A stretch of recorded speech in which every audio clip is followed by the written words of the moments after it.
You are the last electric knight. I give to you my power and my knowledge. You must carry on, but not alone. I have chosen this man. Yes, hallelujah, it's the video show. And now, the man the BBC calls... Jason King on Kung Fu Hot Dog. Well, ladies and gentlemen, it's going to be a very, very busy day for your boy today. I've got quite a few videos to pump out. The first of which is not a good one, I'm afraid. Just so sad, I actually got a WhatsApp message this morning from a friend of mine to tell me the news. Just really, really sad. GIL GERARD, star of Buck Rogers, dies at 82. So he lived to a pretty good age, but I tell you what, folks, I gotta say, living to an old age is not a big deal anymore. I think people are kind of zoned out from the fact. I'm getting a bit angry here at the moment, but when you hear somebody that surpasses the age of 100, it's like, oh my God, celebration time. I'm like, no, come on, dude.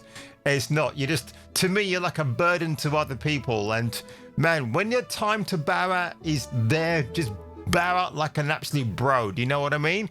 He battled a weight problem for decades and talked about it on the reality series Action Hero Makeover, which, to be honest, I never actually heard of. GIL GERARD, the actor from Arkansas, best known for his turn as the wisecracking hero of the 1979 to 81 MB series Buck Rogers in the 25th Century, died on Tuesday. He was 82. GERARD lived in Georgia and died after a battle with a rare and viciously aggressive form of cancer. So F cancer once again, his wife Janet announced in a Facebook post.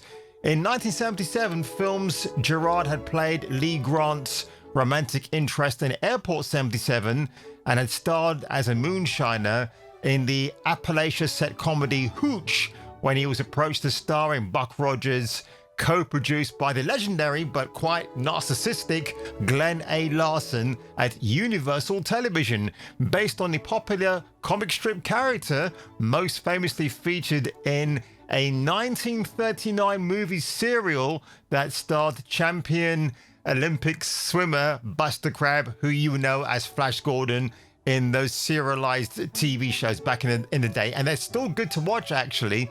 The light-hearted sci-fi series kicked off with a 1979 movie developed in the wake of the huge success of Star Wars. And if you've seen that 79 movie, it's rated 15 because it's got some very sensual, sexy images. That's all I'm going to say. At first, the dashing GERARD wasn't interested in the part. I saw what it did to Adam West's career with Batman, and this was another cartoon character. I didn't want to do this campy stuff, he said in the 2018 interview. However, he finally was persuaded to sign on, and I'm glad he did. And the Buck Rogers movie proved to be a hit, finishing among the top 25 domestic grosses that year. The film was then retooled to serve as the show's 2-hour opening episode. And then we had 2 seasons lasting 32 episodes. I think the second season was a bit more goofier than the first. The first was actually in its stride, but I think with Star Wars and Empire Strikes Back coming out as well, there's a bit of conflict of interest of how do you make your TV serialization a bit more different to what's on the big screen. GERARD then toplined a series of telefilms, including Help, Wanted Mail, also starring Suzanne Pleshette, who played a bachelor cop, Jurgen Klopp, and teaches martial arts skills to a youngster, Ernie Reyes Jr., in the series Sidekicks, which I vaguely remember, actually, and that's a really cool image, and I like the fact that Reyes has the bandana as well. So cool. The youngest of 3 boys, Gilbert Cyril GERARD, was born in 1943. And it's so sad, actually. Yes, he may not have had a big career as a movie actor because, again, depending on how you start off, you might see some really big degrees of success like Tom Selleck did. Obviously, with Tom Selleck, Indiana Jones thwarted him, but he got to play Magnum for 7 or 8 seasons, 8 seasons.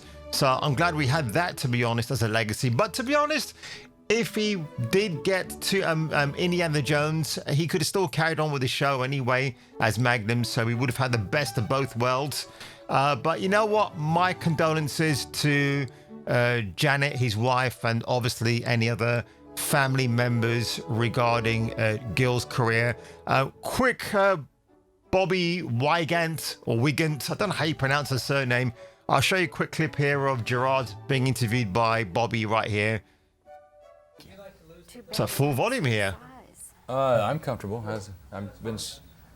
The right sides of these sofas are totally worn out. Oh no! I don't know what's been going on in these places. All I've been doing is sitting. Are we ready? At least he's ready. mocking the fact he was a bit overweight. Well, Gil, you know, I'm looking at you, and the first thing I see is that you have lost a tremendous amount of weight, haven't you? 22 pounds so far. I've got another 8 to go. And this was obviously something you wanted to do. Yeah, I felt my best weight is around 185, and I'd gotten up. Connie and I went on a honeymoon to Bora Bora, and I put about 10 or 15 pounds on, and went up to 215. Well, as you do when you're on honeymoon, dude. But what can I say? I bet you if you were to say that to a female in today's society, ah, how dare you?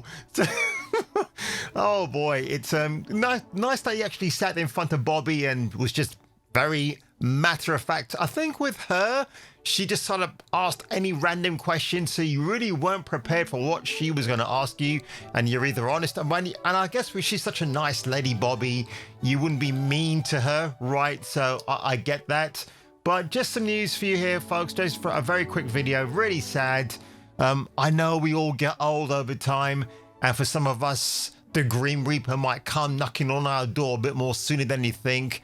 And for other people, I can't stand outside in the real world.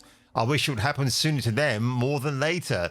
But on that one, ladies and gentlemen, were you a GIL Gerard fan? Let me know in the comments below. Smash that subscribe button, hit the like button, and I will catch you catching me for the return of the next video.